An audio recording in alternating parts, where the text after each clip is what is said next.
guys, welcome back. Next one up in the sculpting series, we're going to do a square. The good old nemesis. Everybody seems to hate a square. Don't know why.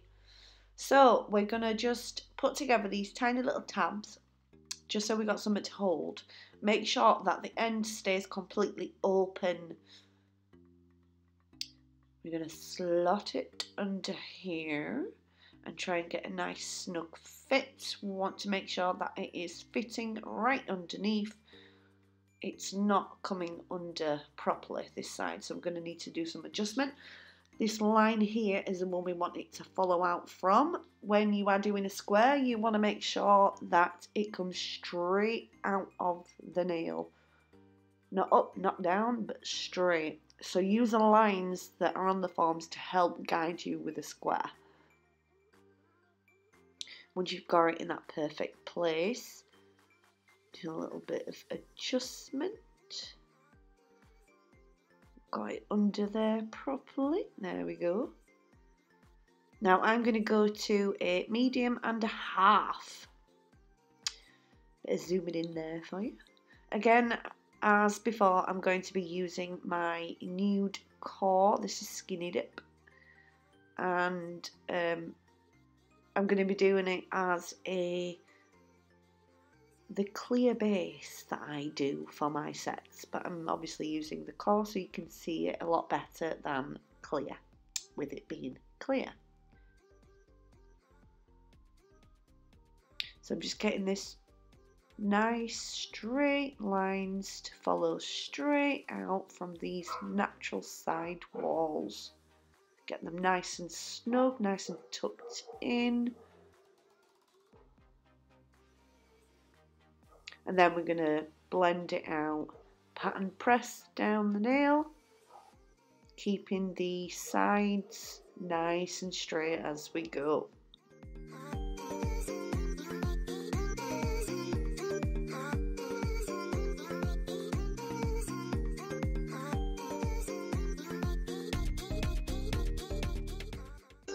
Then we're going to come in with another bead, and we're going to just overlap that over the end of the previous bead, blend it lightly backwards, and then we're going to tease, shuffle, pat, press gently down the nail as it sets up. Keeping those side walls nice and straight all the way out. And then we're going to level out the free edge and make that as nice and sharp and crispy as we can with your brush.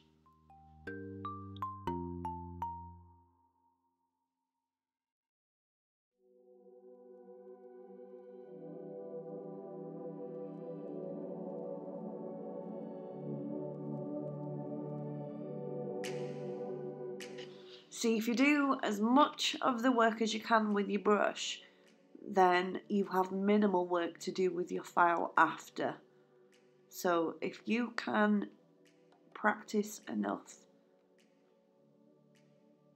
you'll barely ever have to do any filing.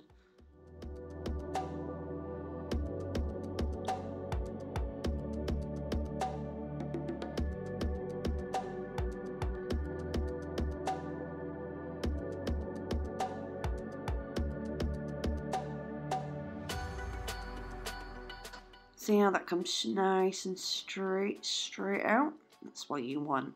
I'm really sorry about this part. Totally went out of shot doing that bead up there.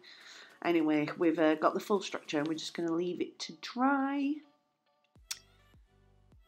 I'm so glad that I got the actual shaping part in before I moved out of shot. I'm so bad at that. Right, so we're fully set. And we're going to take off this form, so we're gently going to release it from the undersides, sides of the nails, from the finger, and then gently pull downwards from the tip, from the free edge, and away. And we're coming in straight away with a 100 grit, and we're doing these side walls first.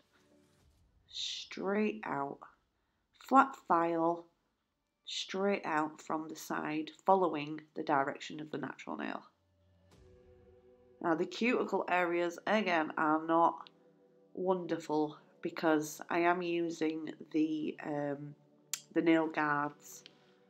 I will be for the whole series, so deal with it, kids, deal with it.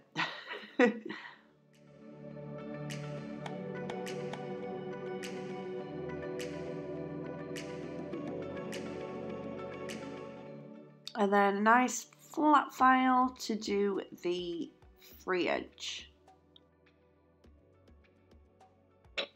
Don't tilt it, don't rock it side to side, keep it completely flat, completely straight when you are doing straight lines. If you rock your file, you will end up having like a curve in to like the cuticle area, and you'll start taking a chunk out, like a dip out of it. We don't want that. That will seriously compromise your structure.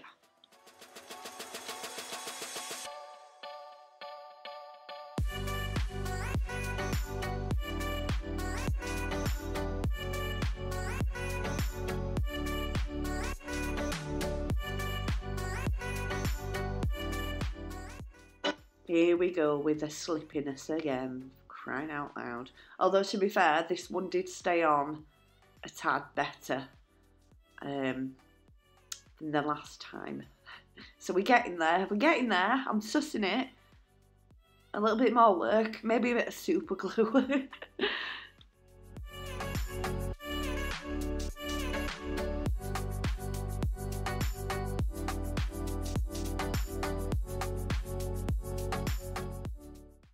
In with a 150, and we're going to do all of the body walk. Body walk? What the hell, man? The body work. So we start from one side, and as we file over, we turn the client's finger as well. So they're moving more than you are, because at the end of the day, you do this all day, you hurt, they don't, you know? Keep having a good look, see where we need to work on. Moving slightly up the nail as we go. Get rid of all them bumps and rough bits and dints and whatever's in there. Smooth it all out.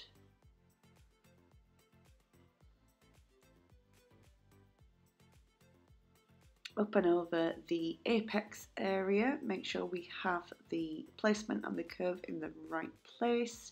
Not getting too close to the cuticle, because that's where we come in here with a 180 to do around the cuticle, so we're not snagging and tearing apart the skin.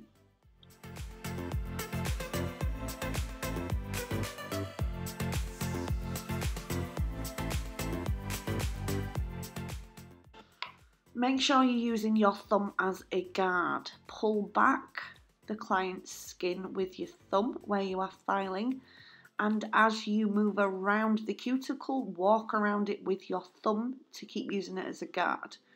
If you use your thumb as a bumper to file up against, that if you got your placement, you get that down perfect, you will not cut your client ever again.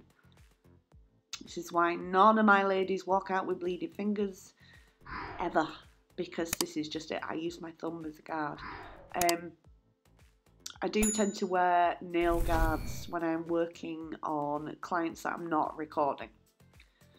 Alright, so we're finished with the refining. Clean it all off.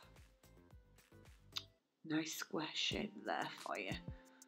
So, thank you for joining me as always. I hope this has been some kind of help to you. Stay Slayin as always, and I'll see you soon. Bye bye.